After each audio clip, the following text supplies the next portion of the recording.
This is a PowerPoint on central venous access skills. My name is Oscar Orozco. I will begin with the complications associated with central venous access. Potential manifestations are catheter migration, uh, infection. It could either be local or systemic. If it's local, it's going to be localized around the insertion site. So things you'll see is warmth, redness, tenderness, purulent drainage. If it's systemic, um, it's going to be all over the body. So it's you're going to develop a fever. You're going to have chills and malaise. Um, with the line, could sometimes be occluded, and that could impede the infusion or aspiration. Embolism is another manifestation, and pneumothorax. And with a pneumothorax, it can be decreased or absent breath sounds, shortness of breath, and chest pain, and distended unilateral chest. Troubleshooting for these complications. So, in order to avoid catheter migration, you want to verify the position of the CVA with the fluoroscopy, and you want to assist with removal and the new placement of a central venous access device. In order to prevent infection, if there is drainage, you want to culture it to get any lab work done, see if there's an increase in white blood cells. Um, if there is any indication of infection, might be an indicator to remove the catheter. If the patient's having a fever, then they could possibly be treated with antibiotics and antipyretic treatment. Uh, in order to avoid an occlusion, you want to assess the catheter for clamping or kinking, and you want to flush it with 10 milliliters of normal saline. Treatment might be anticoagulants or a thrombolytic agent. And if the patient is having an embolism, you want to provide oxygen. You want to clamp the catheter and put the patient on the left side with his head down if they are having like a air embolus. And obviously, you want to notify the provider.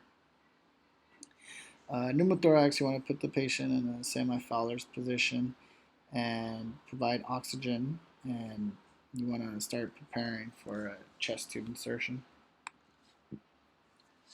So the catheters that are used for central venous access are centrally inserted catheters, so that includes non-tunneled and tunneled catheters. So non-tunneled um, is for short-term needs, so it's put into the subclavian or the internal jugular vein.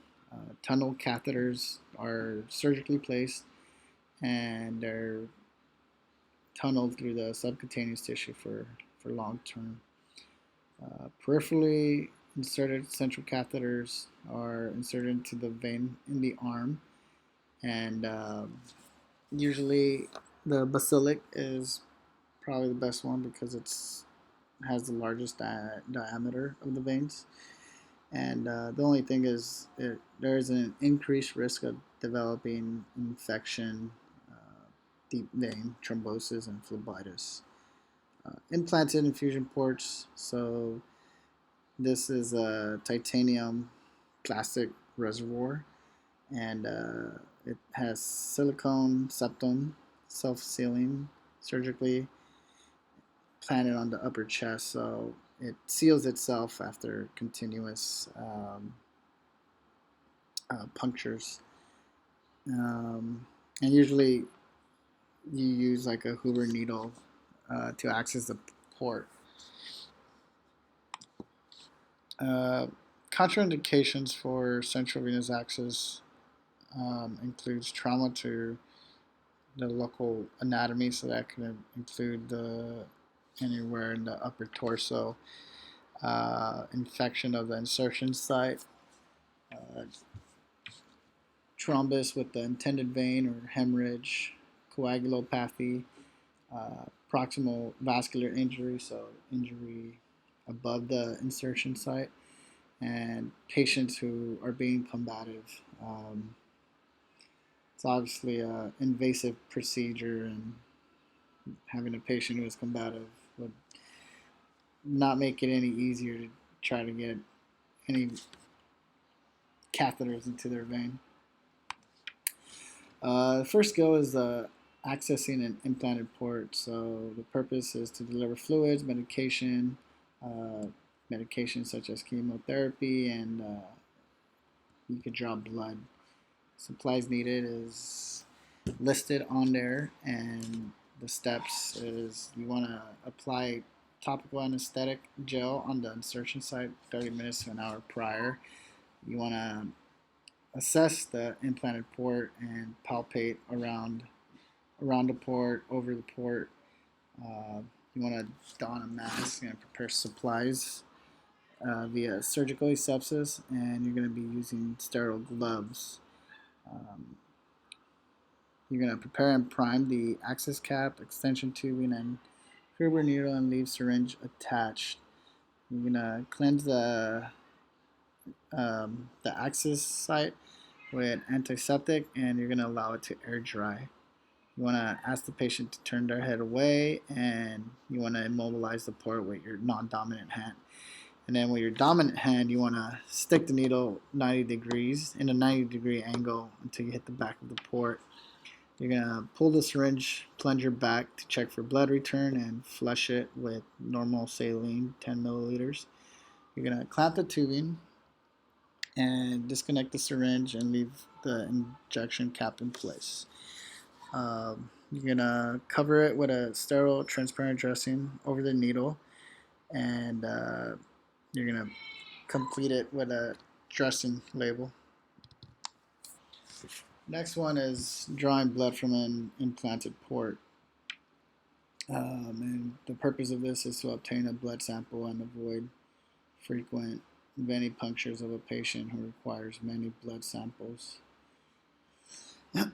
So the steps for this is you want to don clean gloves and stop the infusions, any infusions that are going on, and you want to clamp the catheter. You're going to use an antiseptic and use friction when you clean the injection cap to avoid any infection occurring, and you're going to let it air dry. You're going to connect the 10 milliliter syringe to the injection cap, and you're going to unclamp the catheter, and you're going to withdraw, and you're going to discard 5 milliliters of blood, and you're going to clamp the catheter. Then you're going to disconnect and discard syringe with the blood, and then you're going to use an unused sterile syringe and connect it to the injection cap to collect the specimen. You're going to unclamp the catheter and withdraw blood and clamp the catheter. You're going to disconnect the syringe and save blood sample specimen. You're going to insert the normal saline syringe to new injection cap and prime and remove old injection cap from the line. And then you're going to connect the new normal saline filled syringe, 10 milliliters, and to the new injection cap to line. And you're going to unclamp the catheter and flush with normal saline, and clamp catheter and disconnect the syringe. Heparizing and deaccessing an implanted port, and this is to discontinue access to an implanted port, and the reason for using the heparin is to maintain patency. So with the heparin, you want to ensure you have the right medication. So you want to do your administration, your medication checks, and after you verify and you start preparing your supplies, you're gonna don clean gloves and open up the clamp. You're gonna clean the injection cap with antiseptic and you're going to use friction, and you're going to attach the syringe, the 10 milliliter syringe, and you're going to withdraw the blood. And you just want to withdraw enough blood to be able to see it, but you don't want the blood to get into the syringe. And then you're going to pulsatile flush the catheter with normal saline, and then you're going to disconnect the syringe. Then you're going to connect the heparin syringe to the catheter and inject the medication into it. After that's complete, you're going to disconnect the syringe and clamp the catheter once more. You're going to remove the dressing and immobilize the port with non-dominant hand. And you're going to pull the needle upwards, and you're going to remove it using your dominant hand. If bleeding is occurring, you're going to stop the bleeding with sterile gauze. PIC IVP medication administration. So this is to deliver IVP to the large central veins near the heart, and you're gonna do your medication rights, and you're gonna use clean gloves and clamp the catheter and make sure any ongoing infusions are turned off. You're gonna clean the injection cap with the antiseptic, and you're going to let it air dry. You want to connect the syringe with the normal saline of 10 milliliters to the injection cap. You're going to unclamp the catheter and withdraw the blood. You're going to flush the catheter with the normal saline, and after that you're going to attach the IV medication to the syringe to the injection cap. You're going to administer the medication at the correct rate and disconnect the syringe. You're going to connect the new normal saline 10 milliliter syringe to the injection cap, and you're going to pulsatile flush with normal saline, and then you're going to clamp the catheter. Alright, sorry about that. PIC dressing change and flush. So the purpose is to keep the dressing dry and intact, and this is to prevent the development of infection and to ensure the line remains patent. You're going to don mask and clean gloves, and you're going to ask the patient to turn their head away. You're going to connect the syringe with normal saline to the injection cap, and you're going to prime it. You're going to clamp the catheter and disconnect the old injection cap from line. You're going to attach a new injection cap and syringe to line and unclamp the catheter. You're going to withdraw the blood and pulsatile flush with normal saline. And then you want to clamp the catheter and ask the patient to turn their head away. You're going to remove the old dressing and disconnect the syringe. And when you do remove the old dressing, you want to pull it toward the catheter insertion site. You're going to measure and compare external portion of catheter to the previous one. You're going to remove gloves and perform hand hygiene. Prepare supplies and don sterile gloves. Clean the insertion site and the skin. Allow it to air dry. And then you want to put a transparent dressing with the end cap exposed. And you're going to label the dressing and assess the site and measure the upper arm circumference at the axilla. Okay, so next skill is PIC blood draw, and this is to obtain blood for lab results from a PIC line. You're going to put some clean gloves, and you're going to assess the site, the PIC site. You're going to disconnect any ongoing infusions and clamp the catheter. You're going to clean the injection cap with an antiseptic and allow it to air dry, and then you're going to connect that 10 milliliter syringe. You're going to unclamp the catheter and withdraw blood to discard it, and then you're going to disconnect that syringe and dispose it with the blood that you withdrew. You're going to connect the empty sterile syringe to the injection cap and withdraw the specimen. And then you're going to disconnect the syringe and save specimen and attach syringe with the normal saline. You're going to prime and clamp the catheter and disconnect old injection cap from the line. You're going to attach or connect the new injection cap and syringe to line and clamp catheter. You're going to pulse it out flush with normal saline and clamp catheter and disconnect the syringe.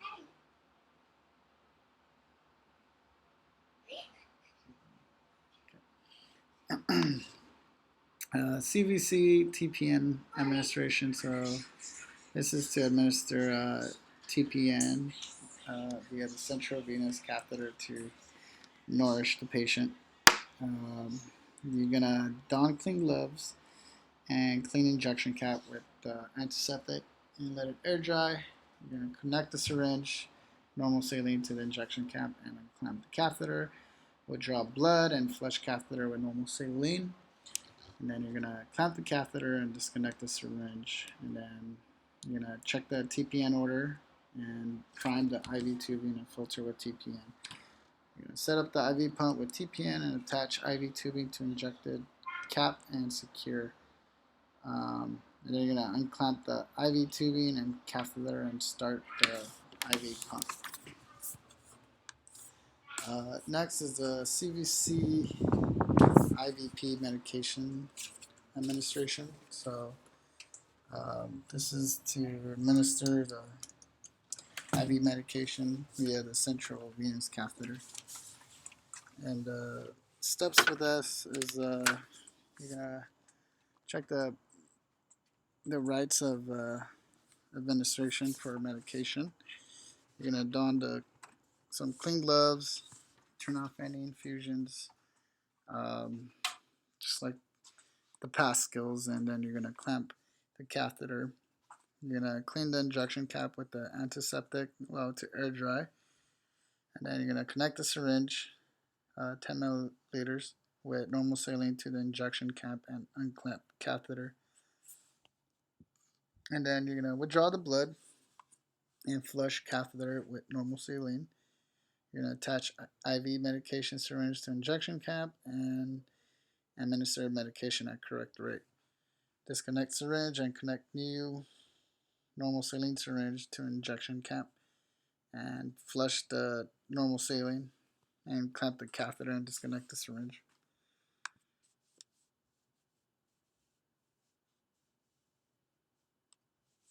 Okay, so the next one is the CVC dressing change, and this is to keep the dressing dry and intact to prevent the development of infection. You're gonna don clean gloves and a mask. You're gonna clean the injection cap with antiseptic, connect the normal saline to the injection cap and unclamp the catheter. Withdraw the blood and flush catheter with normal saline. Clamp catheter and ask the patient to turn their head away.